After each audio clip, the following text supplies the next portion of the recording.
Leonard Ministries presents Preparing Hearts, Changing Lives radio broadcast.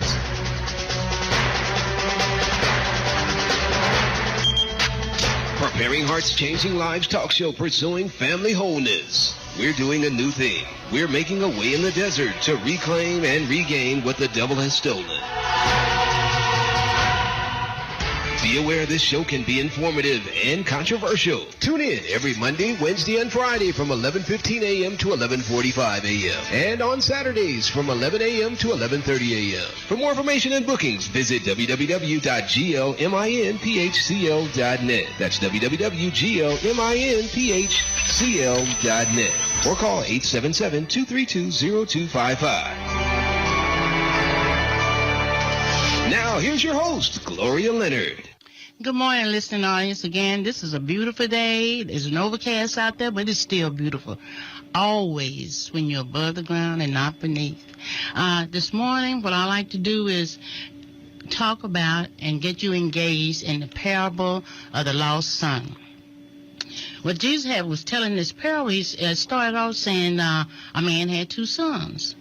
And the younger son went to his father and said, give me my share of my estate, or my share of my inheritance. Well, when he went to his father, he knew the order of inheritance. He knew that he had another brother that was ahead of him. So going to his father and say, give me, it was kind of like disrespectful, and he was kind of rebellious. He presented himself as being a rebellious type of son because he wanted his money right then and there. He wanted his inheritance right then and there. But there's no place in the scripture that said that his father changed any words. He just gave it to him. And so he left.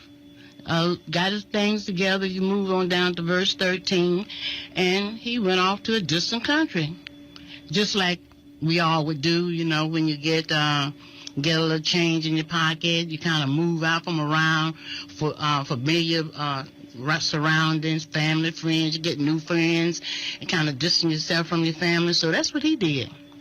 He just went out and started him a new life. And with this new life, well, he's just living it up like we do.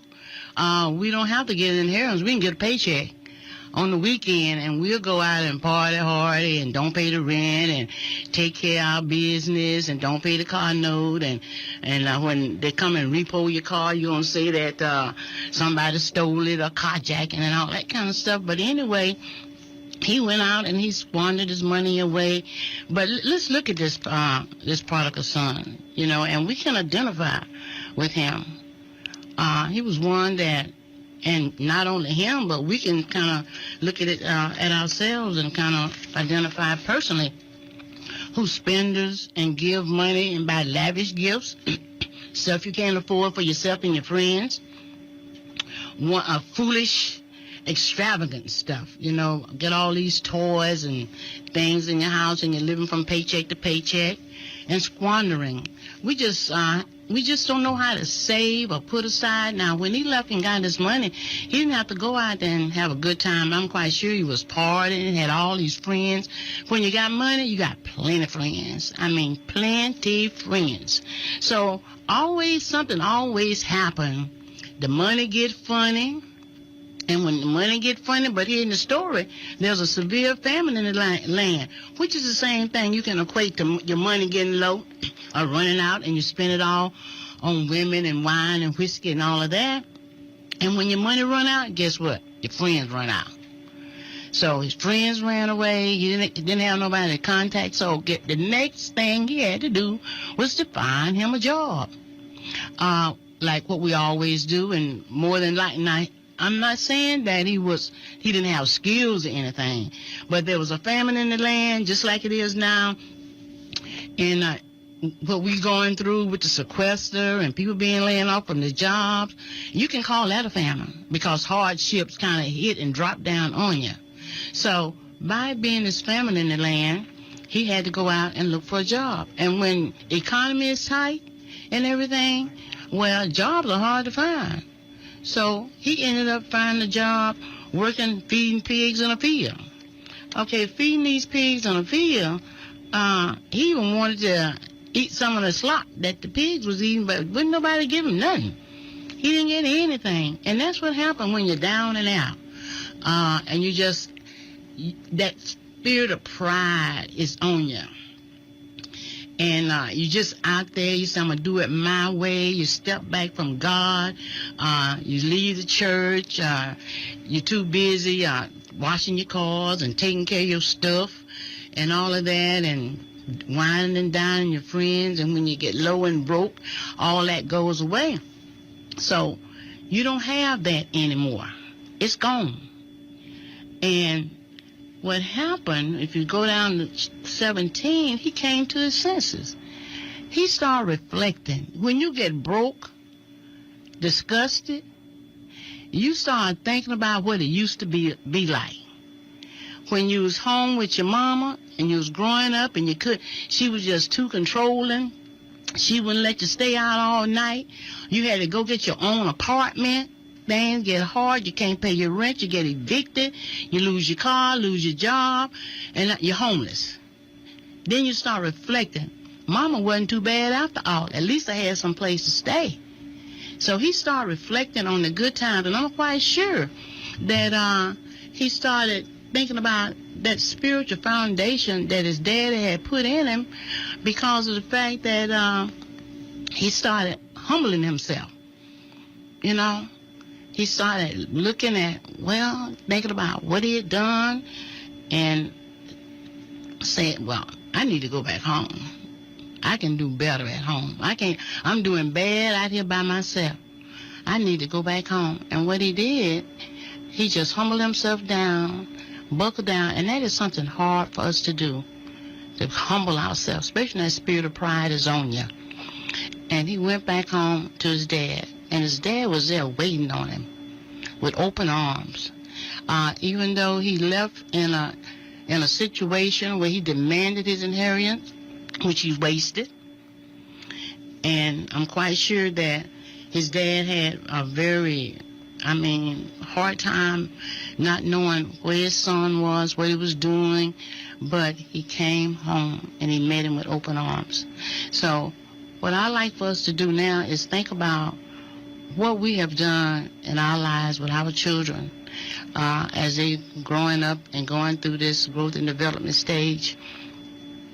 When we give things that are not appropriate at that age for a child, is that we kind of start blocking their blessings, because they don't start to realizing the importance of things.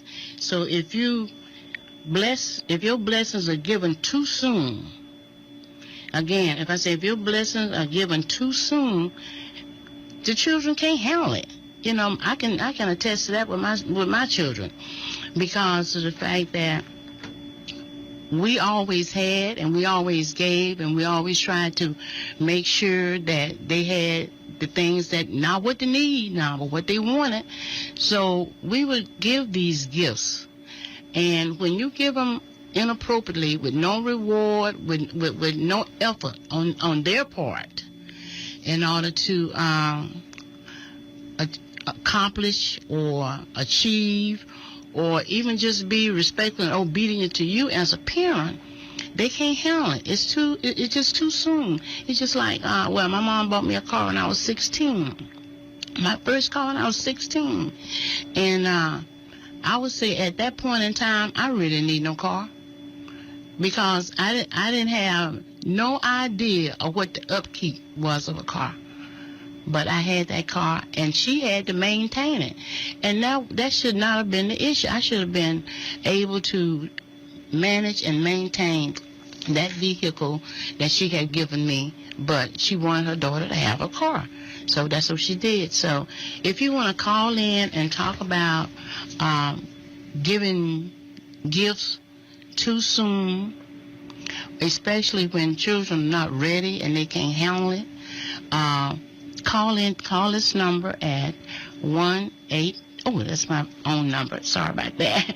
281-837-2222. 281-837-2222. Call in and join in the conversation. We kind of what I did was kind of looked at the prodigal son scripture and kind of filtered in what happened when blessings are given too soon. When blessings are given too soon, we, children, anybody cannot handle it at that point in time. So we can call in and weigh in on the conversation. The number again is 281-837-2222. And while I'm just going to continue to carry on the conversation until someone call in, while the prodigal son was out there, he became discouraged because of the fact that after he had blew all his inheritance, he didn't know what to do. He didn't know what to turn to. And nowhere in Scripture that it says that he turned to the Lord, that he prayed, that he did anything in that nature, but he did reflect on his family, his life, his father especially. And we must remember that the steps of a good man is ordered by the Lord. Steps of a good man is ordered by the Lord. And if you look at the word steps, and I've said it quite often on the radio program here, okay, it's a process. Steps is a process. It's a process that we have to go through. We have to go through achieving. We have to go through everything in life. It's a step. It's even when you become saved, that is also a step. When you get married and you engage with building and growing up a family, having babies and everything. That's a step. That's a process.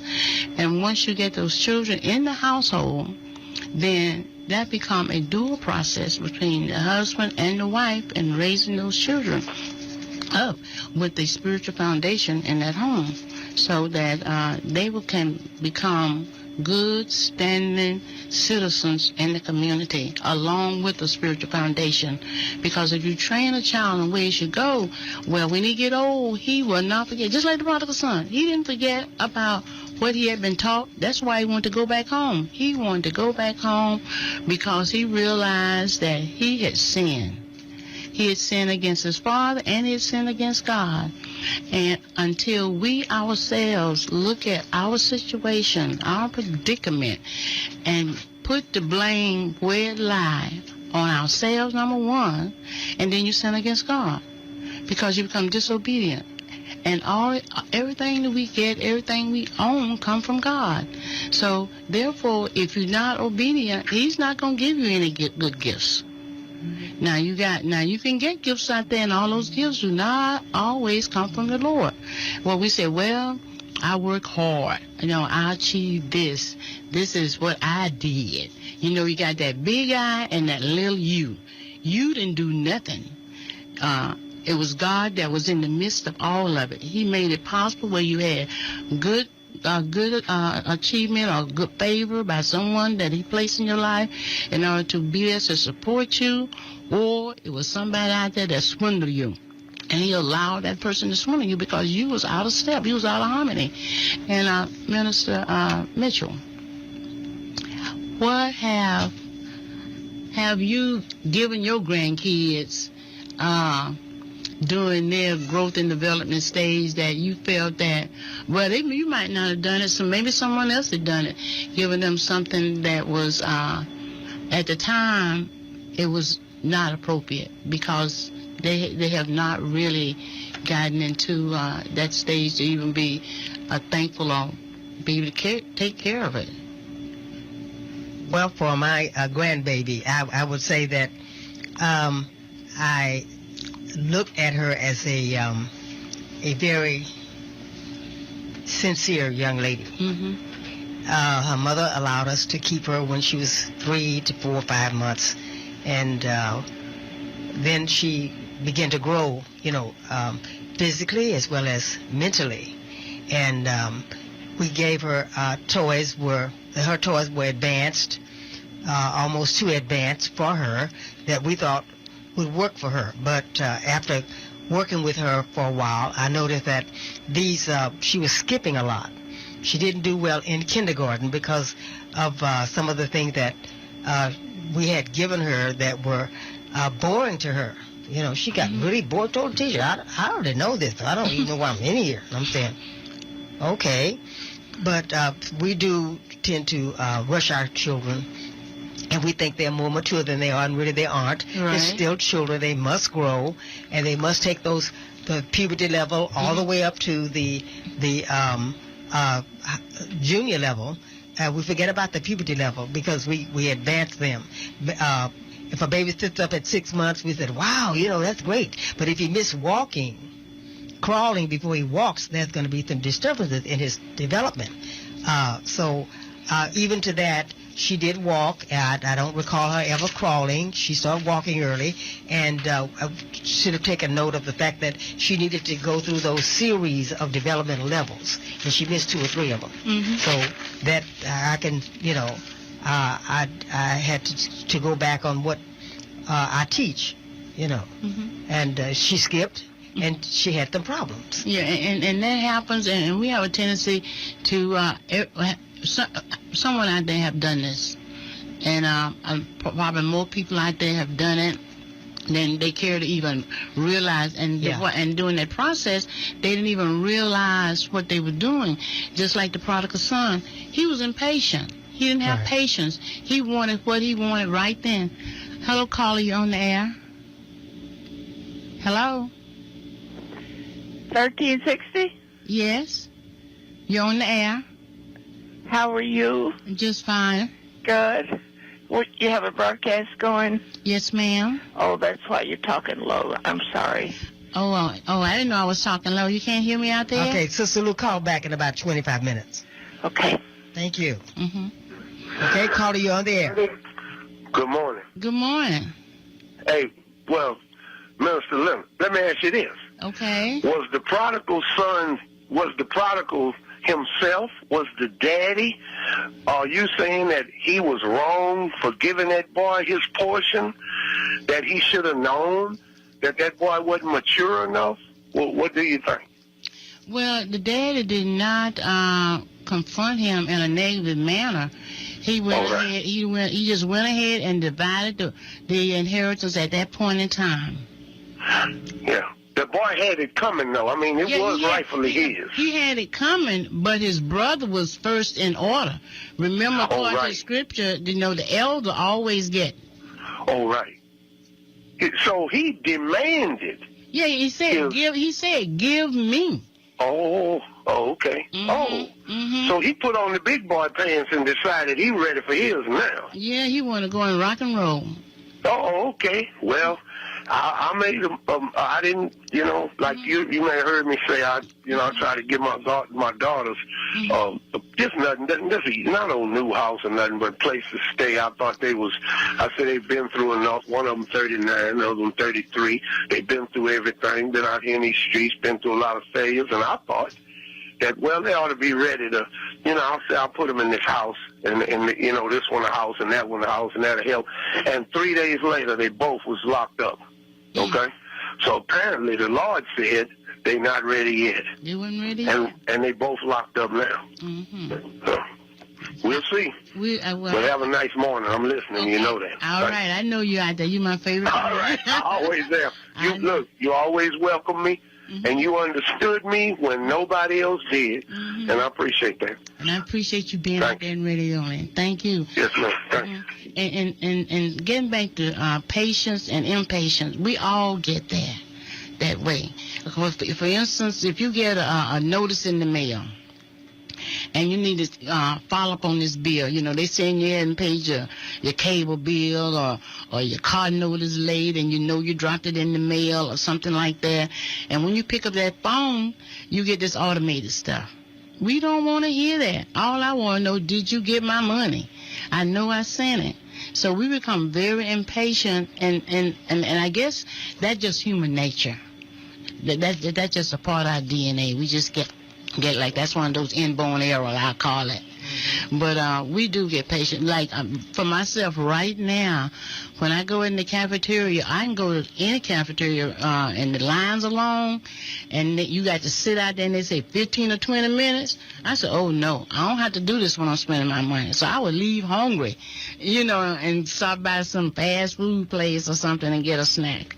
But that's all built in. So we just have to work with our patients and impatience, and a lot of times they say, well, you just like that because you just done matured. Well, that's what they call getting old, You have matured, so that's why you're not impatient. But children are just as much so impatient as adults are, because you can take them someplace and they see something they want it right now, right then. And I'd like to ask you this question. When a parent or a guardian have a child in a store, in a public environment, and they see something that they want and they throw a temper tantrum, how do you think that situation be handled? Because whatever they want is not appropriate at that time. Well, first of all, and that's a good question, Minister Leonard, discipline starts with the parent, first of all. I know we can be onlookers and we'll look and say, well, she should have done this, or he or she, referring to the parents, should have done that. But you are solely responsible for the discipline of your child. First of all, if you don't teach your child at home how to act in public, or what to and what not to do, then of course it's going to reflect. And it really doesn't give a good appearance when you're out in public and the child does not behave appropriately, because number one, that's a reflection on the parent themselves. And that's how I view that. Yeah, and that last statement you made a reflection on the parent. And I tell my children all the time that I teach in church school is that I don't have to see your parent. I see you, and you reflect your parent. If you come in Sunday school in this church, the house of the Lord, and you act like this, you act like this at home. So don't tell me that you act better at home than you do here. Because if that's the case, then you have a psychological problem going on. We need to address that. Well, I agree, and it goes back to, I think we touched on this, you and I, last Saturday. Mm-hmm. Children live what they learn and what they see. That's it. Mm-hmm. And we think it's cute when they do these little smart, inappropriate things, like cursing and stamping their feet and everything. I know one time, my kids, when they got their teeth, and I think all parents experience this, when they get their teeth, they want to bite stuff, bite the dog, bite the cat, and bite you. And what I have done, and what I did do with my children and my grandchildren, they come and bite me, I bite them back. So they know right then you're not supposed to bite because it hurts. And I don't just put my teeth on and just let them know I got teeth. I bite. They bite me hard, I bite them hard. And I never had no problem with kids biting me because... So, they have to experience these things. Children, like I always say, they're just like a piece of typing paper. There's nothing on it. We develop everything. We develop their character, their morals. We have an impact on what kind of adult they're going to turn out to be. If they're going to achieve or going to be a low achiever. Because if parents do not put the time, effort, and motivate, children don't know what they need to do. And my daughter tell me all the time, well, they don't even know what they need. You're the parent. Who's the parent in the house? Who's the adult in the house? We do not need to be a friend to our children and our grandchildren. We need to be the parent and the godparent and the grandparent to those children. Because what happens as they grow older and they see and start learning these different things of right and wrong, because it's easy to sin, it's easy to do wrong, it's easy because, children are lie without even being taught, because it's easy, because of the sin nature. You can have drinks in the refrigerator, a cookie in a cookie jar. They'll eat them up. You ask them, I don't know. I tell my son that nobody's been in the house with me and you and the cat. The cat didn't go in no refrigerator. You know what I'm saying? And I used to pull that stuff all the time. I say, listen, nobody here but us. So somebody did. I was at work. So, they will do that. So you have to correct those things as you move along, and so that they'll know what is right or wrong. Because when they pray out of school and all of that, that became a big problem. That took morality away, you know. And then you got parents, children having children, and how can a baby having a baby, and the mama is the grandmama, she's not even 40 years old, and the daughter and the mama, they're hanging out in the club together, and the baby home, and CPS come in, and all that kind of stuff. It become a vicious cycle. So we just need to do better, live better, and in 2014, we just need to stand up, put our heads up, and just do what we're here for. Be a parent. Do the best you can. You know, you can do everything. I know I did everything I could. My husband did everything that we could to instill, to nurture, and to grow. But remember that free will. And you have to challenge that free will, because of the fact that if you do not challenge and harness that free will to a certain extent, you will have something that come out of your house that you don't know why it got there.